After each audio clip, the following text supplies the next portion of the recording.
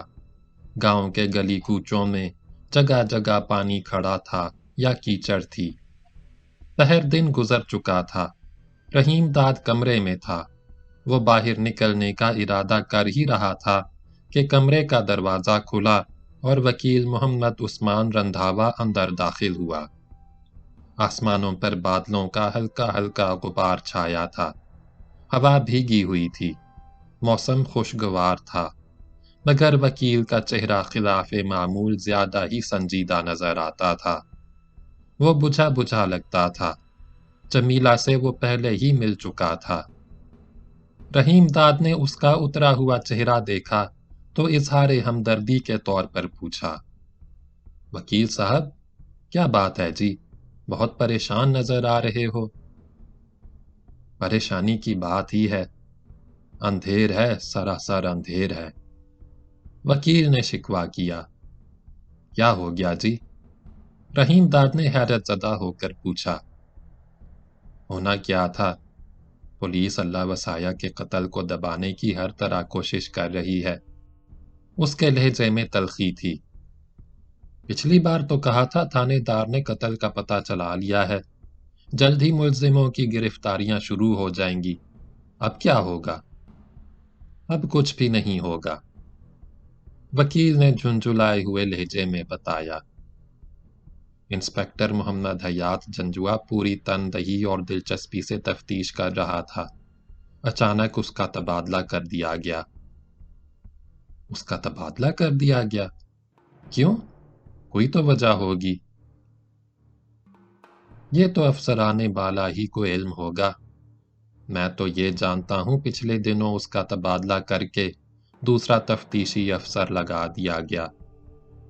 وکیل محمد عثمان رندھاوا نے بتایا۔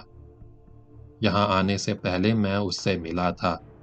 کہتا تھا اللہ وسایہ کو اس کی گھر والی کے بھائیوں نے رات کے اندھیرے میں قتل کیا اور سرحد پار نکل گئے۔ ان کے خلاف کوئی کارروائی نہیں ہو سکتی۔ اس کا مطلب یہ ہے کہ پولیس نے اپنی تفتیش ختم کر دی، آگے کوئی کارروائی نہیں ہوگی۔ ایسا ہی لگتا ہے، رندھاوا نے کہا۔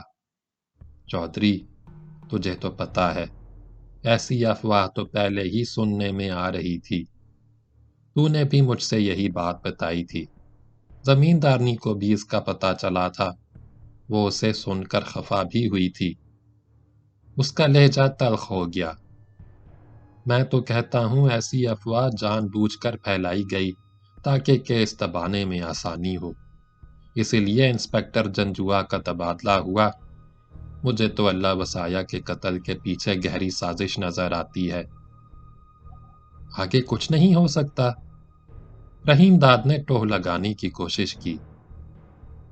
زمیندارنی گورنر، وزیر اعلیٰ اور آئی جی پولیس کو درخواستیں بھیجنے کو کہتی تھی۔ درخواستیں تو میں اس کے کہنے پر لگا دوں گا، پر اب کچھ ہوتا نظر نہیں آتا۔ کہ اس تفتیش کے ابتدائی مرحلے پر خراب کر دیا جائے تو اس کے بعد کچھ نہیں ہوتا۔ میں نے یہی دیکھا ہے۔ اس کا مطلب تو صاف یہ ہوا تفتیش آگے نہیں چلے گی۔ فی الحال تو تفتیش کا کام ختم کر کے کیس دبا دیا گیا، حالانکہ پولیس کے پاس زمیندارنی کے بھائیوں کو ملزم ٹھہرانے کا کوئی ٹھوس ثبوت نہیں۔ تھانے دار نے خانہ پوری کے لیے اپنے لگے بندھے گرگوں کی شہادت کا سہارا لیا ہے، اور یہ بھی پولیس کا پرانا حربہ ہے، کوئی نئی گل نہیں۔ وکیل نے بجھے ہوئے لہجے میں کہا۔ کچھ دنوں بعد سن لینا پولیس نے کیس داخل دفتر کر دیا۔ یہ تو جی بہت اندھیر گردی ہے تو۔ وکیل نے موضوع بدلتے ہوئے رحیم داد کو مخاطب کیا۔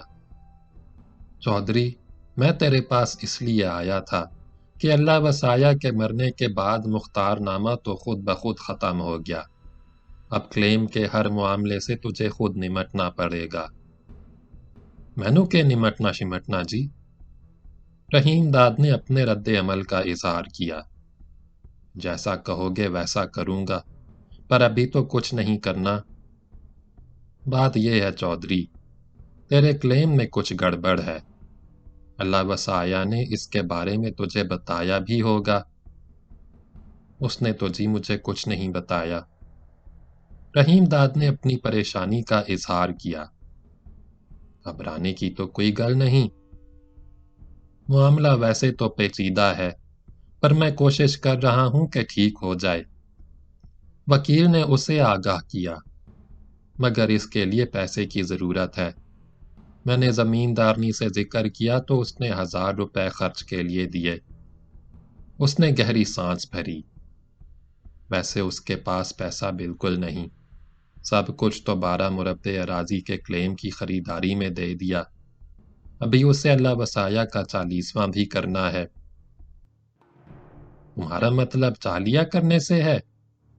رحیم داد نے پوچھا۔ ہاں، میرا یہی مطلب ہے، وکیل نے جواب دیا۔ زمیندارنی اسے اپنی حیثیت کے مطابق ہی کرے گی، ایسا تو کرنا ہی پڑتا ہے۔ میں ابھی تو 1000 روپے سے کام چلانے کی کوشش کروں گا۔ اس نے رحیم داد کو نظر بھر کر دیکھا۔ اگر معاملہ زیادہ الجھ گیا تو تگڑی رقم کھلائے بغیر کام نہیں بنے گا۔ مہینے 2 مہینے کے اندر کم از کم 4000 کا بندوبست کرنا ہوگا۔ ویسے یہ بات میں نے زمیندارنی سے نہیں کی، وہ اور پریشان ہو جاتی۔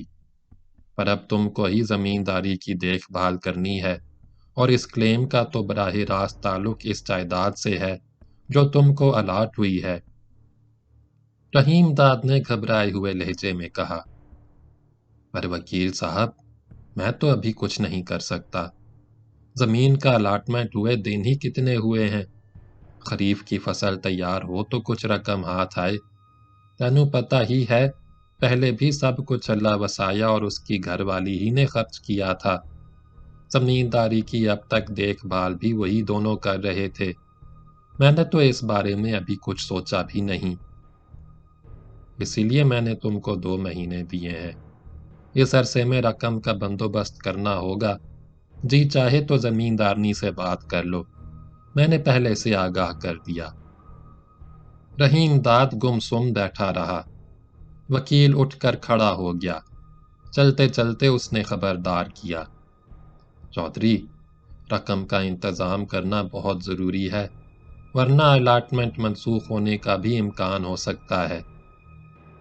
وکیل مڑا اور کمرے سے چلا گیا۔ وکیل محمد عثمان رندھاوا سے گفتگو کے بعد رحیم داد کو یہ تو اطمینان ہو گیا کہ تھانے دار جنجوعہ کا تبادلہ کر دیا گیا ہے، اور نئے تھانے دار نے ملزموں کو مفرور قرار دے کر تحقیقات ختم کر دی ہے۔ اللہ وسایا کا قتل اب اس کے لیے باعث تشویش نہ رہا تھا۔ احسان شاہ نے اس سلسلے میں جو کچھ کہا تھا، بالکل ویسا ہی ہوا۔ رحیم داد اس کے اثر و رسوخ سے بہت متاثر ہوا، مگر اس تشویش سے نجات حاصل کرنے کے ساتھ ساتھ وہ ایک نئی پریشانی میں مبتلا ہو گیا۔ یہ کلیم اور اس کی بنیاد پر الاٹ ہونے والی اراضی اور جائیداد کا مسئلہ تھا۔ وکیل کی باتوں سے صاف ظاہر ہوتا تھا کہ کلیم میں کوئی گڑبڑ ہے، ہر چند کہ وہ بہت معمولی زمیندار رہ چکا تھا، مگر ہر زمیندار کی طرح زمین اور جائیداد اس کی بھی بہت بڑی کمزوری تھی۔ وہ ہر قیمت پر کوٹلہ ہرکشن کے 10 مربع اور حویلی اپنے قبضے میں رکھنا چاہتا تھا، بلکہ جمیلہ کے 12 مربعوں پر بھی اس کی نظر تھی۔ اللہ وسایا کے قتل میں احسان شاہ کا اعلی کار بننے کی ایک بنیادی وجہ یہ بھی تھی۔ رحیم داد مہمان خانے سے نکل کر کھیتوں کی طرف چلا گیا۔ اس نے فصلوں کو دیکھا، مزاروں سے ان کے بارے میں بات چیت کی۔ وہ بہت دیر تک مزاروں کے ساتھ ہی رہا۔ اب اس کا یہ معمول ہو گیا کہ دن میں کسی وقت کھیتوں کی طرف چلا جاتا اور مزاروں کے ساتھ کچھ وقت گزارتا۔ وہ زمینداری کے کاموں میں ذاتی طور پر دلچسپی لینے لگا تھا۔ شام کو وہ باغ میں بیٹھتا، وہاں بھی مزاروں کو بلا لیتا۔ ان کے ساتھ موسم اور فصلوں کے علاوہ بیماری اور شادی بیاہ کے بارے میں بھی باتیں ہوتیں، مگر گھوم پھر کر اللہ وسایا کا ذکر ضرور ہوتا، اور ایک بار اس کا ذکر چھیڑ جاتا تو دیر تک چلتا رہتا۔ رحیم داد کو ان کے رویے سے بخوبی اندازہ ہو گیا کہ وہ اللہ وسایہ اور جمیلہ دونوں سے بہت محبت کرتے ہیں، اور اس حد تک کرتے ہیں کہ اللہ وسایہ مرحوم کے بارے میں گفتگو کرتے کرتے ان کے چہرے اداس اور غم زدہ ہو جاتے ہیں۔ وہ دل گرفتہ ہو کر رو پڑتے۔ کبھی کبھی رحیم داد کو ان کا یہ رویہ بڑا شاق گزرتا۔ اللہ وسایہ مر کر بھی زندہ تھا، اور جب تک وہ کسی نہ کسی روپ میں زندہ تھا، رحیم داد کو زمینداری کے معاملات میں اپنا سکہ بٹھانے کا موقع نہیں مل رہا تھا۔ اس مقصد کے لیے اسے ایک ایسے تجربہ کار اور قابل اعتماد آدمی کی ضرورت تھی جو مزاروں کے ذہنوں میں چھل ملاتا ہوا اللہ وسایہ کی یادوں کا چراغ بجھا کر رحیم داد کی شخصیت کا چراغ روشن کر سکے۔ ایسا آدمی احسان شاہ نے مہیا کرنے کا وعدہ کیا تھا، مگر وہ اب تک پہنچا نہیں تھا۔ رحیم داد بھی احسان شاہ کے پاس جا نہ سکا تھا، موقع ہی نہ ملا۔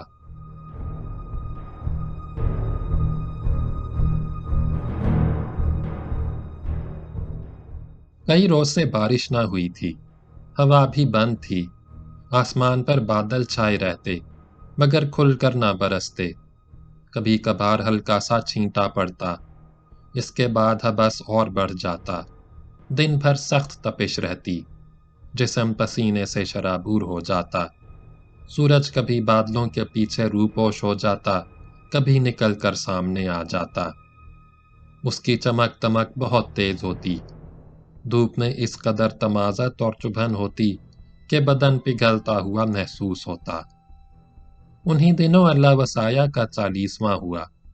جمیلہ نے اس سلسلے میں رحیم داد سے کوئی مشورہ نہ کیا، صرف اتنا کیا کہ ایک شام جب وہ مہمان خانے سے باغ میں جانے کا ارادہ کر رہا تھا تو احمد حویلی کے دروازے سے نکل کر آیا اور اسے مطلع کیا۔ چودھری، زمیندارنی نے کہا ہے اللہ وسایہ کا چالیہ ہونے والا ہے۔ کب ہو رہا ہے چالیہ؟ رحیم داد نے حیرت سے پوچھا۔ کل ہے جی، احمد نے بتایا۔ اللہ وسایہ تو ایسا نیک اور چنگا بندہ تھا کہ اس کا چالیہ تو اکٹھ کہلانا چاہیے۔ رحیم داد نے ٹھنڈی سانس بھری، چہرے کو افسردہ بنانے کی کوشش کی۔ وقت کتنی جلدی گزر جاتا ہے، کل اللہ وسایہ کی موت کو 40 دن ہو جائیں گے، اس کا چالیہ اور اکٹھ ہوگا، سال بھر بعد وڈا اکٹھ ہوگا، دوسرے سال دوہریا، تیسرے سال توہریا اور چوتھے سال چوہریا ہوگا۔ وقت دھیرے دھیرے ایسے دھوپ چھاؤں کی طرح گزر جاتا ہے، کچھ پتہ نہیں چلتا۔ احمد کچھ نہ بولا، خاموشی سے رحیم داد کا چہرہ ٹکڑ ٹکڑ تکتا رہا۔ رحیم داد کچھ دیر گم سم کھڑا رہا، پھر آہستہ آہستہ قدم اٹھاتا ہوا مہمان خانے سے باہر چلا گیا۔ اس کے چہرے پر افسردگی کے ہلکے ہلکے سائے پھیلے تھے، آنکھیں بجھی بجھی تھیں۔ جمیلہ نے 40ویں کے لیے بڑے اہتمام سے کھانا پکوایا۔ گاؤں کے تمام ہی مزارے اور کمی مرد اور عورتیں حویلی کے باہر اور اندر جمع ہوئے۔ پاس پڑوس کے گاؤں اور چکوں سے بھی لوگ آئے۔ مسجد کے ملا نے فاتحہ خوانی کی۔ وہ نیا لباس پہنے ہوئے تھا جو جمیلہ نے اللہ وسایہ کے نام پر اسے خیرات میں دیا تھا۔ فاتحہ کے بعد سب نے کھانا کھایا اور اللہ وسایہ کے لیے دعائے مغفرت کی۔ رحیم داد اس روز بہت مصروف رہا۔ رات گئے تک حویلی کے باہر سائبان کے نیچے 40ویں کی فاتحہ میں شریک ہونے والوں کے ساتھ رہا۔ حویلی کے اندر باہر خاصی چہل پہل رہی، مگر 40ویں کے بعد حویلی اور زیادہ اجاڑ اور سنسان نظر آنے لگی۔ رحیم داد کی بیشتر شامیں تنہا گزرتیں۔ جمیلہ سے بھی اس کی ملاقات نہ ہوئی، نہ اس نے بلایا اور نہ ہی بلائے بغیر وہ اس کے پاس جا سکتا تھا۔ شام کو وہ باغ میں مزاروں سے ادھر ادھر کی باتیں کرتا یا اکیلا بیٹھا رہتا۔